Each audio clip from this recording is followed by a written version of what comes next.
তুমি কি তোমার শ্বশুরবাড়িতে কোনো কাজ করে খাও? না, তা করি না।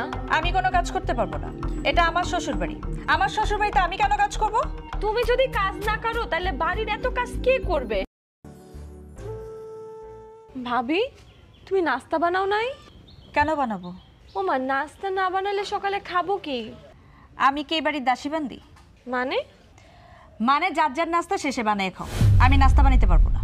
কেন পারবে না? আমি এই বাড়ির বউ, তাই পারবো না। তুমি এই বাড়ির মেয়ে, তুমি বানাও। এইটা তুমি কেমন কথা বললা ভাবি? তুমি কি তোমার শ্বশুরবাড়িতে কোনো কাজ করে খাও? আমি কেন আমার শ্বশুরবাড়িতে কাজ করব? না, তা করি না। আমি কোনো কাজ করতে পারবো না, এটা আমার শ্বশুরবাড়ি। আমার শ্বশুরবাড়িতে আমি কেন কাজ করব?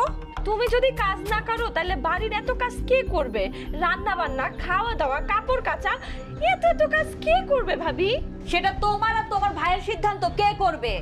আচ্ছা কি ব্যাপার, তোমরা কি নিয়ে এত তর্ক করতেছো? ভাইয়া দেখো না, ভাবি সকালে নাস্তাও বানায় নাই, আবার এখন বলতেছে যে ঘরের কোনো কাজ সে করতে পারবে না। কি কি কস? কি ব্যাপার বউ? চুমকি কি কয়? হ্যাঁ, আমি সিদ্ধান্ত নিছি, আমি আর কোনো কাজ করব না। তাহলে কে করব? তোমার বোন করবে। আরে ও কি করব? ও কি কোনো কাজকর্ম জানে না কাজকর্ম শিখছে? তাহলে কাজের বেটি রাখো। আরে পাগলি, তোমার বাড়ি, তোমার সংসার, তুমি না করলে কে করব কত? তোমার বোন তার শ্বশুরবাড়ি গিয়া যদি পায়ের উপরে পা তুলে খাইতে পারে, আমি কেন আমার শ্বশুরবাড়িতে পায়ের উপরে পা তুলে খাইতে পারবো না? তোমরা আমারে কি মনে করছো? আমি কি দেখতে তোমার বোনের চেয়ে কম সুন্দর, নাকি কম শিক্ষিত, নাকি তোমাদের তুলনায় গরিব ঘরের মেয়ে?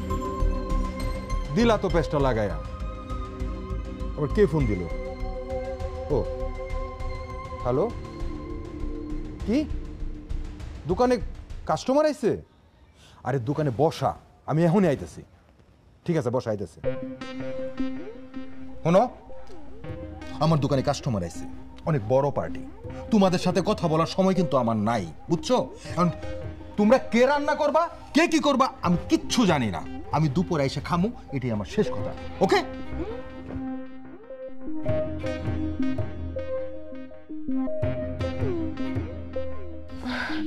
ভাবি, ও ভাবি, তুমি কি সিরিয়াস?